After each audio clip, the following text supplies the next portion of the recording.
Merci. Hande do, hande nano wowiri no. Hande ide ñamude kon nan wowde ñamirde no.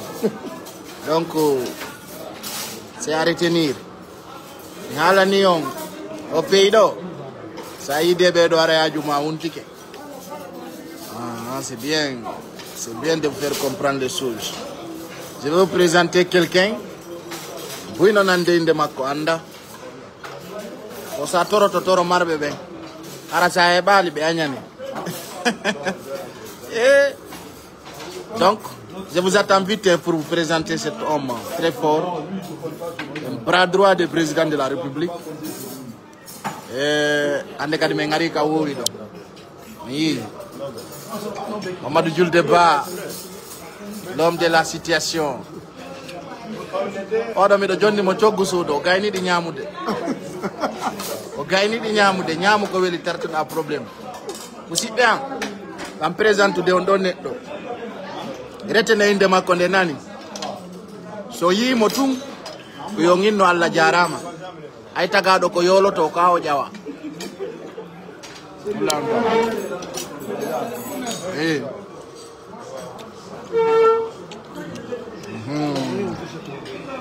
Donc on est prêt Yougol. Je vais vous présenter un homme que tout le monde demande. Son yimo doto. Ah ala, nabane ay bengi no bearu. Tant que bengarali la umpa ide ay ngala ne budedo. Passez à la vitesse supérieure s'il vous plaît. C'est nditane ay bengi groupe jidi fap. Yombe la fala on hollugol neddo men. Wakilido. Voilà. Mon ami, donne-nous une autre. Nani mo wolde do, mon ami. Si c'est rapide. Tento mo yanana. Mo ma kon halande do. En attendant de prendre ça. O mo woni on présente de do. Prends ça. Yido mo takko an wo ha woto tawina. Arna ko hawi donc fetti konde. Nabane ay ben fo parce que ne bata. Ni be ay ben no préparer taw beldindo. Ñire tew depuis on tigi naati do wi assalamu alaykum e sare ko nakiri nde ñamali ko metti wala ki kawuli anga biyongoy goddo mi fala on lugol tawo anane o sama kala jo lendi ko ko no wali e kene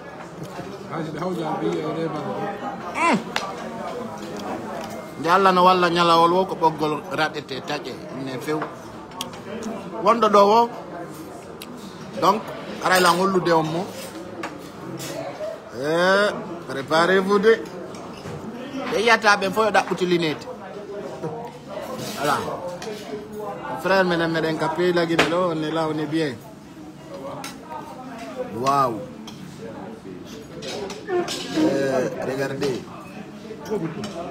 soyez bien.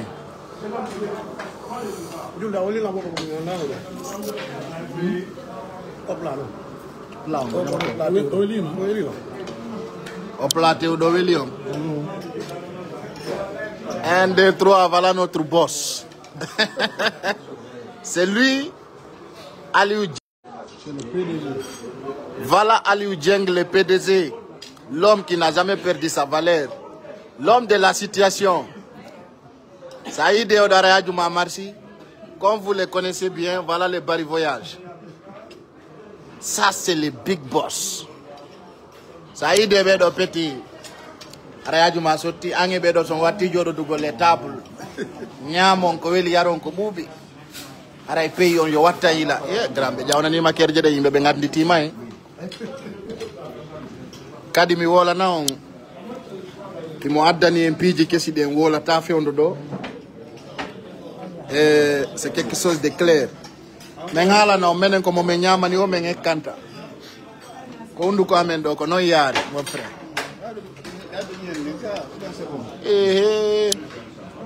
On tigi hari no ay fuɗɗaki parce que menen si me yi ko weli ko men haaray. Mal julde. On na wan.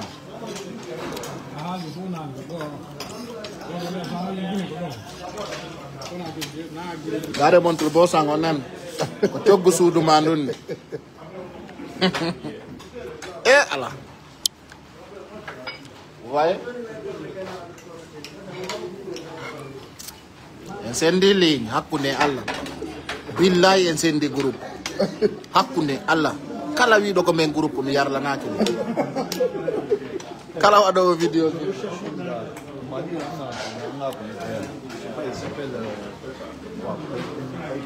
ah, je suis avec toi, commandant. Je suis avec toi, commandant. Voilà un commandant. Oui, Johnny. C'est mon commandant. Hein? Commandant, on t'a reconnu. Ah. Comment ça va? Ça va bien, le patron. Commandant, non. Je suis dans l'esprit de Paris. Si tu vas amener, amène-moi là-bas. Je ne change pas. Si. Non, lui c'est mon papa. C'est pas Ekon Doumbouya. Je me dis, Allah, quand même, faut faire. Oh non, garanjo dans ta côté, kala kami yani. Partout là où je pars, je vois Kébé là-bas. Wallahi. Garanjeng. Weltike. Nani nakadi jamao. De mari ande wotere. De tawata da marani be solution. Buy andama taw kono ani indema. Andar mo do de ko odo woni lekki ande mende. Odo mo marani en surprise ji buy no fala danu de Conakry do. Ara fere ala. Mano mari fere ala be halfina. E ngaray hollu gollunge de balde do kala ñoƴƴando lam mi ñoƴƴanam adnan ko hillanam mi hallane himo marani en piiji o yiyatake koye sina wano ni buynani inde makko diaspora on fo yo prépare mi alani on ko nafa kan wullete donc himo waɗani en piiji e ndi leydi ɗo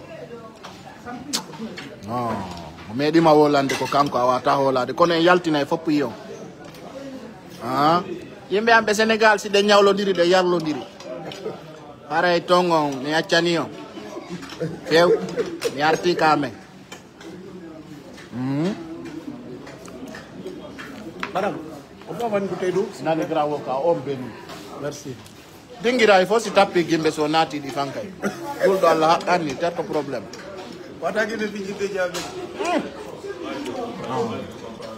dare grand jonno labira il est beau de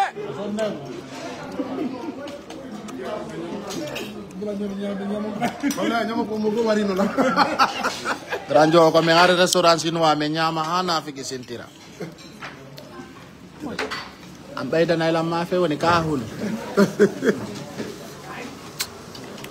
ranje ngayi e joni piiji ɗi nonirta moi ay yimɓe ɓe ñini déjà moi je suis intéressé mi fuɗɗi tun wolude min ni o hay tun en yiidi nde diaspora jo no yewta ɗo wara we ɓi suudu tere ɓe kullum ko kara gollo haaju e ñamo ñiri haaju na goto angetto $1000 mum addana ɗo bappa e kaw ɗi ronka hettugol a seedi e ɗum jengo no darnani en cuuɗi ko tuma mi naati mi waali to wo holo ɗon par ce que min sama kala dalan e o pays grand ɗin cuuɗi ɗon jama on no humpa on no ɗi heɓorta e ko honto ɗi woni e ko honno ɗi wayi kono ala ko manti macca mum dongal no fawa tagaɗo si wi pilote no wawi doginde avion o naati ali aéroport o naati e fenandu janggo o gendoto avant goût.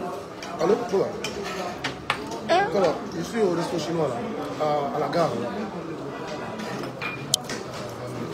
On wi oɗo mi jonni mo coggu suudu mo ñamude ɗi tewi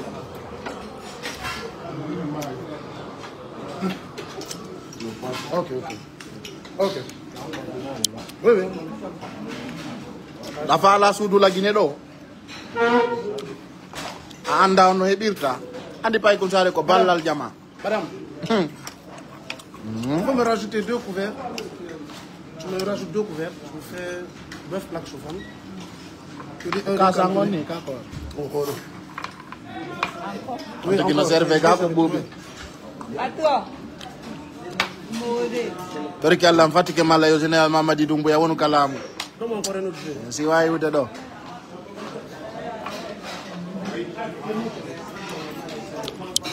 Babé ngano nderga ko inete Aliou Dieng nan. Non, mais deux couverts encore. Il y a deux personnes qui arrivent. Ok. Le vieil de mouton là. Tu veux mettre la coupe, viande de mouton, avec du canton. Un bras de ça, un bras de gâteau. Donc cameraman jangon ko hebi kon fo nyami. Kala ko mi jonni mo fo wadi e plaji o nyami. Aliou Dieng. Jama on intéressé fi ciudi di. Jama on windude son intéressé andi buino leyde porte télé Canada, Amérique, France, sippe men. Kala ndube yangibe addi do jama on nyam. Be yata sudu be yata tere. Don non azizi nécessaire fi tambitagol ben do. Ara ko mabbe ko bonani. Ko dumi wiibe en ara e weebi tangol be dum no be bira ciudi arabe son jaaki kay na ambe yo wata ka banque be. A wona e ka wonda don e jonna mbudi madi. Mon frère awi ko hekkasi dekka menen ko jonnudo men dekki o men hekkanta ta won moné dum non faut pas être facile afami ga on nani ko wiya kon sa ne bareru ndu hekkata ndu ngurata a fellay ndu tay non onon hay goto wadanta dum non c'est grave. Donc c'est ça kala faala do suudu yo prépare jango en holla on kabiji de wondo tigi garanga cina nyama gerto e woni mon tude do te woy datu ko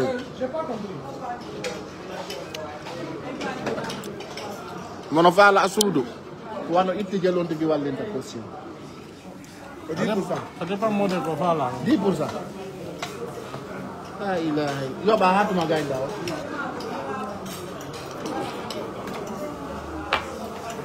Allah wallata en hayi denge o do sediren. Tu peux payer sur 1 an, 2 ans, jusqu'à 12 ans.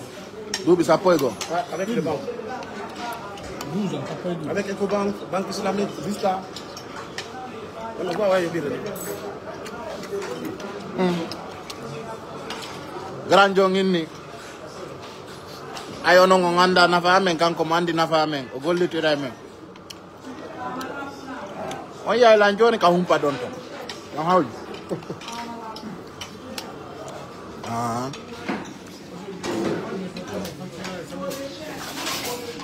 Moi, je dis, c'est pas par un plus, je parle pas.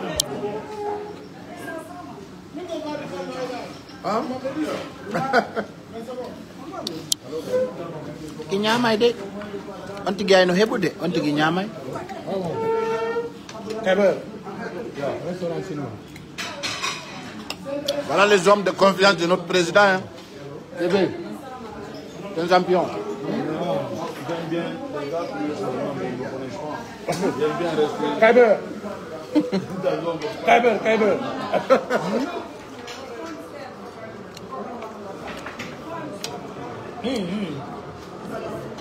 Jama wo de euro man.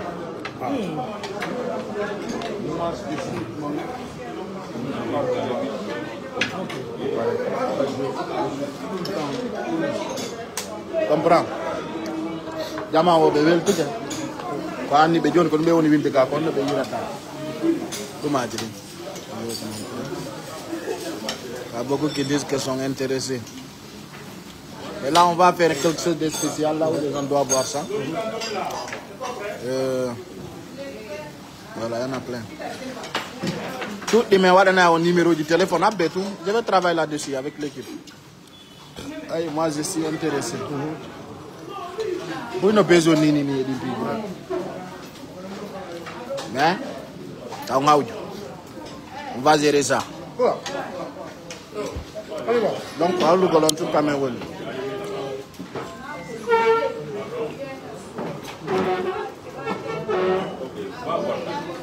Frère Johnny, Ah, ok. Thank you. Bonne journée.